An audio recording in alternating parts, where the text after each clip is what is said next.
Okay, so hi everyone. My name is Antonio, and today we'll be talking about how we can use open source tools to visualize IoT telemetry. So, once again, my name is Antonio Calero, and I work at Grafana Labs. It's an open source observability company. We'll talk a little bit about what's observability, and because since we're talking about telemetry, and we are basically visualizing something. It's and how different is telemetry from observability, how they're related, and then go down to hopefully flying. We'll see later. But spoiler alert: we will touch some hardware. We will observe, and not only we will observe it, but we also try to build it, and hopefully we will have some fun. So like I said, and like it says in the title, so we are visualizing telemetry, and telemetry is a foundation of observability. Observability is it's what Grafana is about. Grafana is an open source observability company, and basically, it's telemetry is data. It's just raw data. It's what we observe and what we do want to use to measure something. And you cannot observe what you don't measure. So we will get to that. We'll see more what we mean later by that you cannot measure if you don't observe.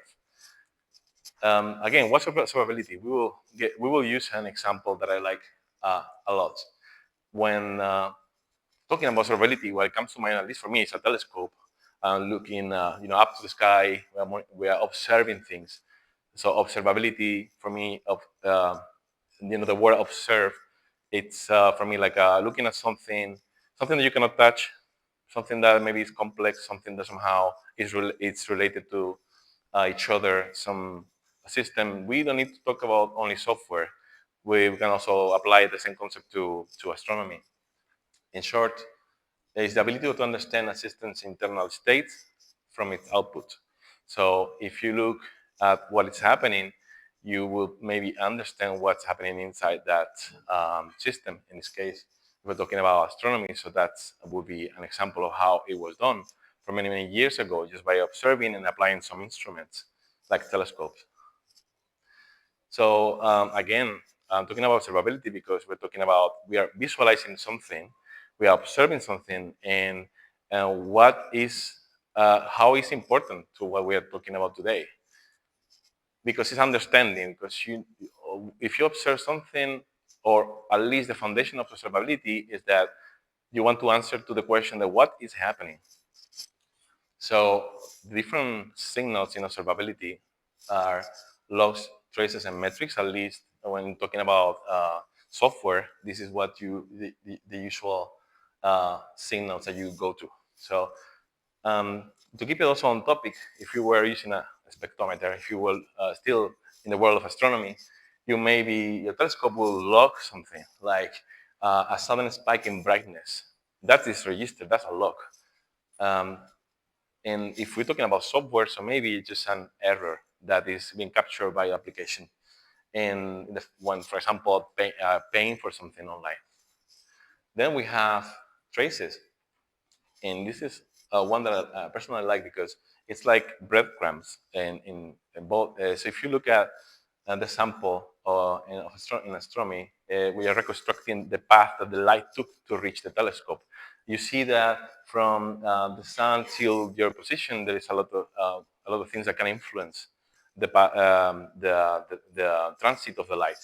And if you were talking about software, which we are probably used to in this venue, maybe you are looking at as a request that was and how it traveled end to end from, for example, the front end is a click in the UI, then goes to through a number of services till it finally reaches like in this example is a database. And then you can isolate what happened along the way. Maybe there was some latency. Why is this going so slow?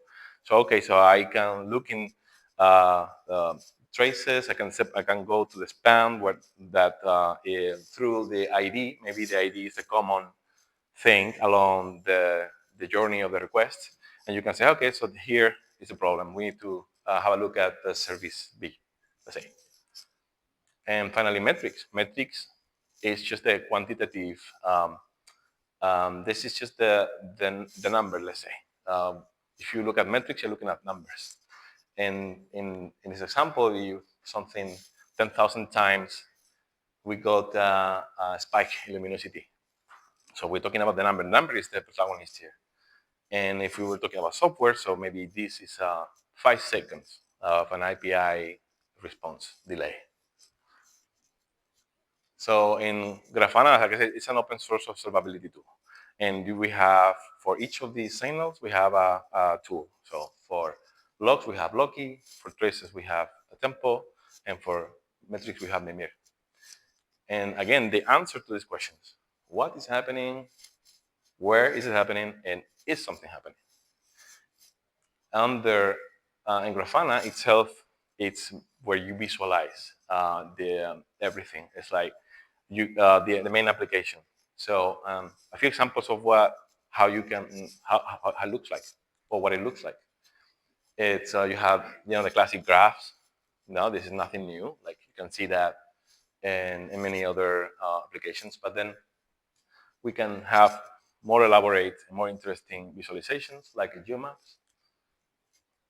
You can also integrate like a Linux server. You can just out of the box say, okay, I want to monitor my CPU metrics, my memory. So you go ahead and just go through the installation. We give you the configuration file, or we give you the code, and you just copy paste it, and hopefully it will be running in a few moments. And this is how logs look like. If you're looking at logs, each of these lines are logs, and maybe none of you can see it very well from there, but it's talking about errors or any other thing, and also you can see visually the amount of them. You can isolate. You can click away and isolate and just focus on the information that you want when you're monitoring anything like telemetry in our case. Metrics, you can go metric by metric and say, okay, let me see how each of these things are doing. Maybe it's CPU, usage, memory, whatever you want. And then finally, this is how traces look like in Tempo. You can just see, go and look at these small breadcrumbs and say, okay, here is the problem. I get an error. This is the service, and you can fix it more quickly. So, but we are here not to talk about software today. I wanted to go the hard way and make it more complicated for myself. I am bringing hardware. Show you in a second. But before that, we will talk about a very cool use case that is not entirely software. I don't know if you know Firefly, but it's a space provider. They recently landed to the moon back in March, and they use Grafana, as you can see here in this TV wall that they call. They used it for measuring distance to the landing site and so on. So it was part of the mission, and we had recently a talk in one of these on our main events. We had a guest talking about how they did it, and I think it's quite interesting to read. There is a blog post if you're interested in reading on. But yeah, this is continuing with also the topic of space, so in a more like a tangible application, like something you can touch, and something that you need to observe from far away and control, and so and for you today, well, before almost there, I don't probably need to talk too much about what's IoT, because you all are using IoT every day. Maybe it's a smartwatch, maybe your fridge it has internet. It's just giving internet to things that maybe they were dumb like before. Now it's like they're smart, right? Because they have internet, so you can talk to them, or you can order them to do something while you are away. Your Uber, whatever it is. And for today, we're going to use the ESP32 platform, and this is just a microcontroller. It's not. I have actually a couple of here for you if you want to have a look. I just forgot to unpack it, but I have brought a couple of those so you can see how they look like. And yeah, they're here. So these are built. They have built-in Wi-Fi and Bluetooth, and basically this we are gonna base our project on. I'm gonna just go well and pass if you want to. have a look. And so that's it. That's basically a very powerful thing that it's um, developers use it because it's made for IoT projects.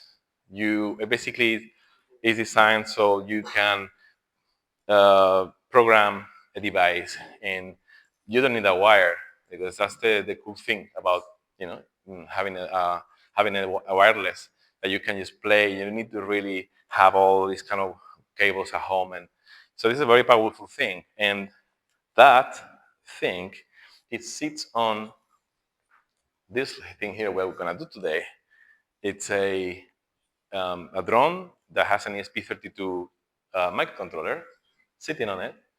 It's developed by the manufacturer, I don't know if you know, it's M5 stack. And they basically build this as they are. And you can just hack. It has an open a repo. There's a repository that you can just go and have a look at, modify it if you want, and then you can just fly with your code. So this is what we're gonna do today, by the way, and hopefully it will work. But just maybe. Yeah, hopefully it will look like this. But that's just in my backup. At least it's a proof that it worked once. It's that I will explain why it might not work today, but it worked once. Yeah, I think a picture it really did work once. So I should also mention Willy Engelbrecht is the person that the other person in this project, actually the clever one, because the code, change the code so it can not only fly but also can send data to Grafana. And also, if it doesn't work, so I can just say, hey, I can blame him because it doesn't work. But so yeah, overall, what are we gonna do? We're gonna hack on the open source project. We will modify the code. We will upload it. We'll do that live, but yeah, we'll see how far we get. And well, when I say put together the drone controller, this is already built. You can just you put the battery on and you're ready to go. And hopefully we will visualize the telemetry in Grafana. So the only things you need is, well, like I said, it's just these two things that they give you the batteries. You just have a USB-C cable at home. There has to be data, but it needs to be not just for powering devices, but it has to also be data. You need to be that with the data cable, otherwise it won't work. So cable is important. All right, and since we are here in OpenSouthCode, so of course, everything we are using is open source. And probably already at least the one at the top is VS Code, your open source free editor for code. And it happens that the development platform that we need to talk to hardware, because we need to write some code, it's an extension of VS Code. It's very convenient, and you can just modify the code, and on VS Code you can do everything. So we will talk to the microcontroller that way, and so this is how you will do it. I'm not going to go through the installation, but yeah, of course you can just go find VS Code, and you will just search in the extensions bar, platform IO. I'll give you the slides if you're interested in doing this at home, so don't worry, so you have all the steps. And Git. Git, or if you just want to go to the website to get the Git repo and download, click on what it says download a zip. You can also do it. You don't need to, like, you have a terminal open and just for the sake of, but I like to do things in the terminal. So we will use that for downloading and manage. Just download the code, really. So demo. Okay, so one thing that you need to do, at least what I'm gonna do, is to use Grafana Cloud, because it's for me it's more convenient. I can just use endpoint and send the data there, and I'm done. So, but you can just get the open source version and do it differently. But for the sake of simplicity, I go and use my own Grafana Cloud account. I don't need to go. Probably it's better that I show you how I get the credentials through the slides, because there's nothing very exciting about creating a token and copying it. So I'll show you. So you have your stack. At least this is on Grafana Cloud. You will go and find your InfluxDB instance, and you can just quickly get the URL or this endpoint from what it says influx, and it's here. That's just the main part. So we'll get that. We'll get an ID, as in happens on all the requests. You need to know who is requesting something. So that's your ID number, and this is how you get. It's everything on the same page. All right. I could show you because it's really really everything here. So one page, you have your endpoint, your ID, and this is how you generate your token, and you're done. So importing the project. I already done it. We can do it again. But what you do is you simply, if you want to do it the hacky way, right, you just go through the terminal and just clone with Git, which we mentioned before. We get two repos. Why? Because you need one repo for the remote, one repo for the drone. Once we download that, and I'm going to show it in a second in VS Code. See if I get my mouse. Okay, it's here. This is the drone, and this is the VS Code. Okay, we will see my credentials there, but it doesn't matter. La luz? Yeah, we could do that. That would be also actually good observation. Yeah, I think we're gonna get the lights shut down, and I could end up working in McDonald's if I show credentials like that. But I know. It's okay. I will change them after we are done. No, I use my Grafana Cloud credentials. But don't care. So yeah, so I hope that already done that work for you. Yeah. Yeah.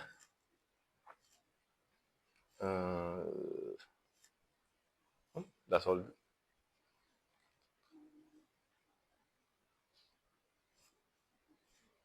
Okay. Well, so yeah, like they just want to do it for the recording. 1 second, I don't know. ¿Yeah? La ruedecita. Dime. Ah, sí. Ah, el tema blanco, dices tú. Ah, vale. Que no me he enterado de nada. The full light. Yeah. Damn. Okay. That's what. Okay. Cool. Now you can see my credentials even easier. I don't know. Okay. That's fine. I'm not sure. Anyway. So yeah, you will just go open the project, and we'll go to config h, and you will just dump all of the credentials that I mentioned, and we'll go now that we have done that. By the way, so the moment you open the project, okay, I'm not clicking where I think I'm clicking. I'm just clicking on the other screen. So once you open a project, if it's let me use, you will get this welcome, yeah, tab and so on. So you know that it has loaded the project automatically correctly, and then you can just start doing things. So once you have done this, just show the credentials. With that, we are almost there. And so now, if we go back to here, I'll show you. So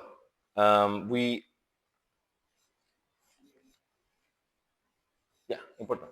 So only works on the 2.4 gigahertz band. This is very important. This is actually why I might have problems flying this thing. And also Wi-Fi channel. I'll show you how you can find a Wi-Fi channel of any network in a second. And also client to client is enabled. So how you do it on Windows is just like this. Grab the terminal, and I'm gonna drag it. 1 second, it's not there yet.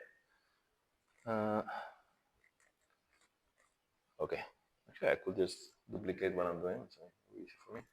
So let me just, again, I'm gonna click here we are. So let me see if I have it there. Yeah. So you hit that command, nutshell, wireless, local area network, shop networks, and with this mode based on the name of each the network, and then you get well the one that we're connected to. If I disconnected from this one, I will get all of the others. So I just need to disconnect from this network, and I will be able to see the rest of the networks. And in this case, it says there's no password, but the main thing here is the channel. And I can tell you that from a certain number up, it's already 5 gigahertz, and that won't work. So that's why I will maybe have problems flying this thing here, because I can use this network. So luckily, I'm using my old phone, and I have a hotspot. I'm connected. I will actually flash the firmware here with so it connects to the hotspot, because this is an old phone that serves a network in the 2.4 gigahertz band. So that's it. Back to the presentation. Yeah, that's what we have done, right? Just remember just the credentials and then where to send it to. And if you want to know a little bit, like what we have changed overall, it's basically we need to set the same channel in the code. I can give you the path to the file. It still was config.h. You will set the channel there. You know how to find your channel now, so that's how you set it. Then you get your credentials, the same file. And then if you go to source main app, and by the way, this is in C++. The code is in C++. So number 4 is just forms the JSON payload with some of the data, with the sensor data, from the drone. And then number 5, we have the main function where the magic happens. So if 1 second has passed since the last time, we will extract the telemetry from the function above, and then add it to the queue that you can see at the bottom. There's a queue, and this is read by another thread, which will send to Grafana Cloud. This is just so they don't overlap, because we need to be sending things. We need to be in communication and sending things. So there is a little delay there, and this is how we more or less achieve it. This is we have done in the code. So if you later want to see, you're curious and you want to have a look at the repo, you will. This is what we have changed. Okay, so before I move on, I should show you how I flash this. So I should be showing, our project with these credentials. So if I just click upload, we will get the terminal working here, and hopefully it will say that it succeeded. So it doesn't take too long. And in the meantime, I can show you how we can. Well, it's gonna be done soon. So we just finish it. I'll let it finish, and we can move on.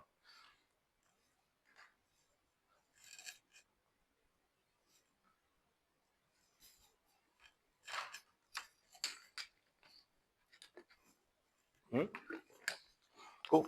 So we have also the screen is powered on, meaning that it has gone through the loop. First, it's supposed to connect to the Wi-Fi. If it crashes there, this will never light up. It will be just dark. So, done that, we can just unplug and plug in the drone and do the same thing. Only that for the drone it's even simpler, because we don't need to set the channel. And if I'm not mistaken, the channel is number 6. At least the one or the channel of my hotspot. And I can show you right there, right quickly, that if I disconnect and I go back here, not this one,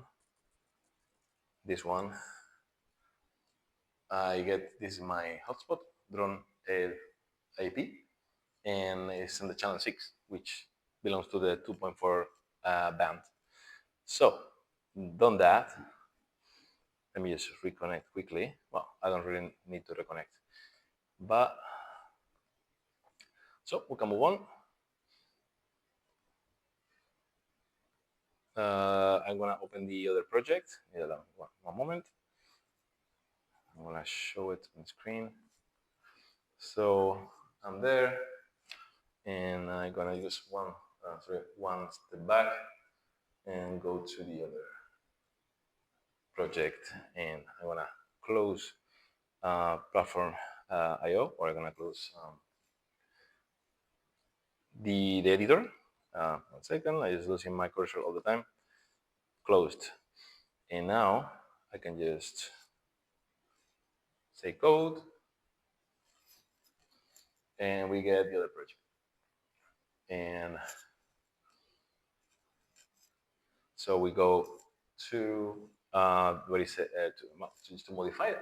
Let's go ahead. Let's see, where is it? Here it is. Let's use on display because we have. And here is channel 1. We want to change it to number 6, I believe.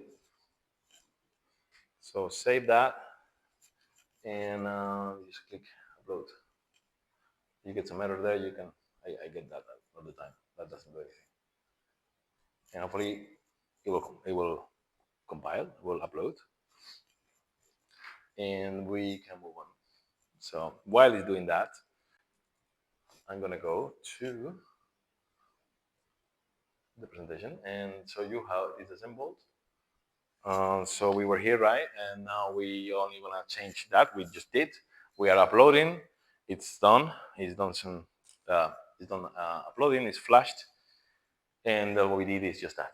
And so if you basically, so what we had done is just the same channel as in the remote, and basically, so we are operating on the same Wi-Fi channel. Otherwise, nothing much else was modified. And if you're looking at if you want to look at what we have done or specifically change, you should look at the specific line of code. And other than that, we can move on to assembly and have a video here so you can see it from where you are. Hopefully, it will just start. Otherwise, I just click and it should do it. But this is it's just simply the battery, right? So you plug in it and you're done. So with the remote at least. So I just did that.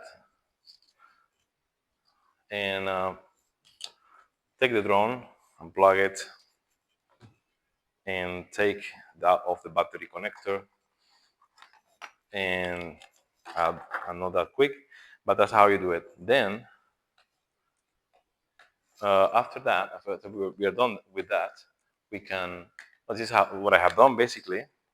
And after that, we can just go and almost fly. So what we need to do for flying is pairing. This is already built in the device. This is how you pair it. This is from the manufacturer. So we have a look and see how it's done. While I just place the battery here.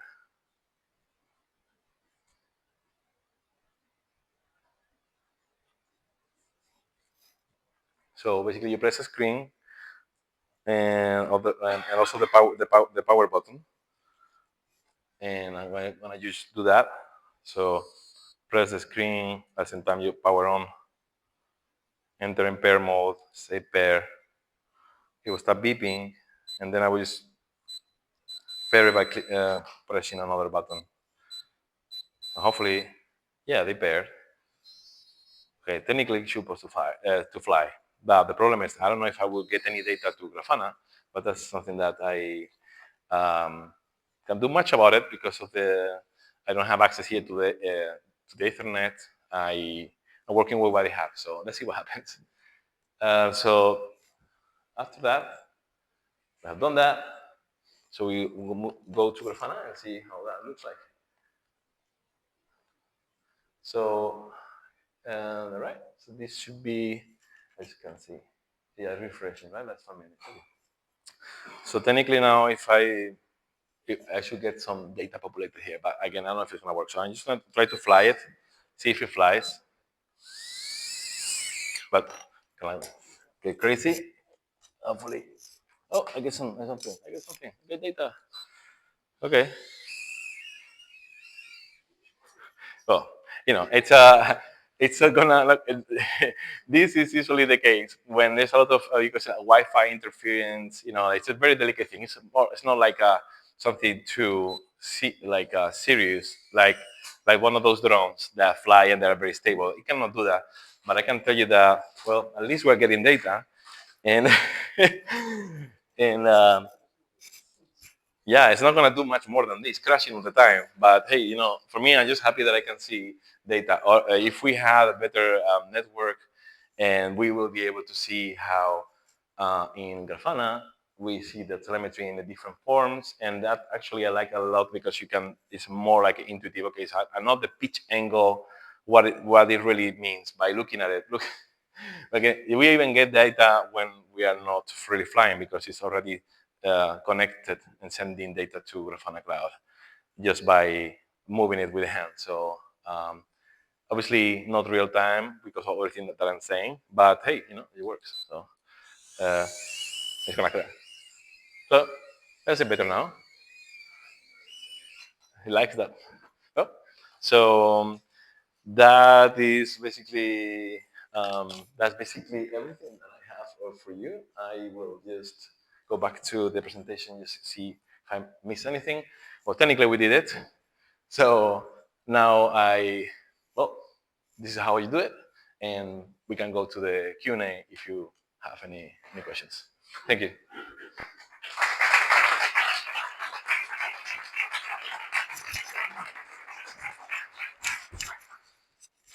So, any questions? That's great. I don't know why I'm not getting any questions, but no, that's actually great. I hope that it means that I explain everything clearly, and hopefully you are excited about about hacking on these kind of projects are more like.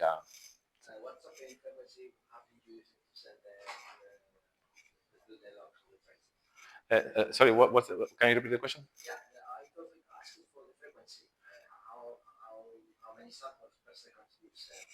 That's a good question. Yeah, I will. I'm happy that I mentioned my colleague Willie Engelberg because he's the one who modified the code, and so I can go reach out to him. I can we can just exchange. Yeah, actually, I forgot to repeat the question out loud, so it's in the recording. So you ask the frequency of in the sending of the telemetry. So I don't know the answer to the question exactly. Like I mentioned before, like I work with a colleague from Grafana Labs. I'll be asking the question, and we can exchange contact information. I'll get back to you. So yeah, thanks for the question anyway. And any other question? Yeah, in the back.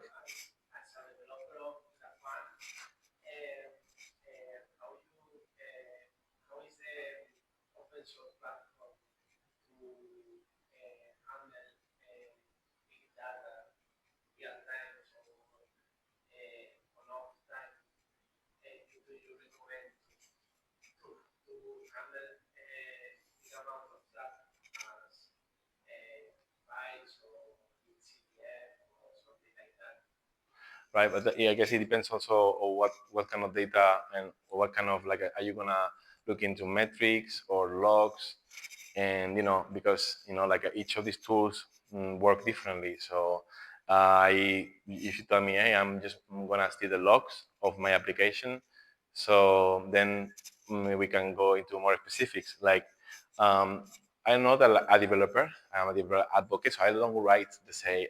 I don't develop Grafana, but I do create content that is or facilitate content for people to get started mostly. So, but if you have a specific question that you want to know how real time is or how much Grafana can handle in terms of file size, I'm happy to again do the same thing. I'm happy to stay in touch after this.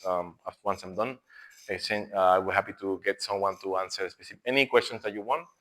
And of course, also recommend you that if you have any have a look at the community forums, because maybe someone has already asked this question, and maybe there's also an answer for it.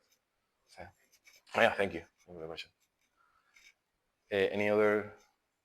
So yeah. So then, thank you so much for having me today. If you want to have all of the slides, and you will get also obviously the links to the repositories. Just to have a look at through the slides. It tells you also more things like what is the support for Linux, for Windows, for Mac. What do you need to have to talk to microcontrollers. So it's a very complete guide. And of course, if you still have some question, maybe you don't have it now, have it later. So my name is Antonio Calero. I don't have it here. I will be happy to, if you find me on LinkedIn, for example, I'll be happy to, like to connect and help you and get, your answer. So, well, thank you.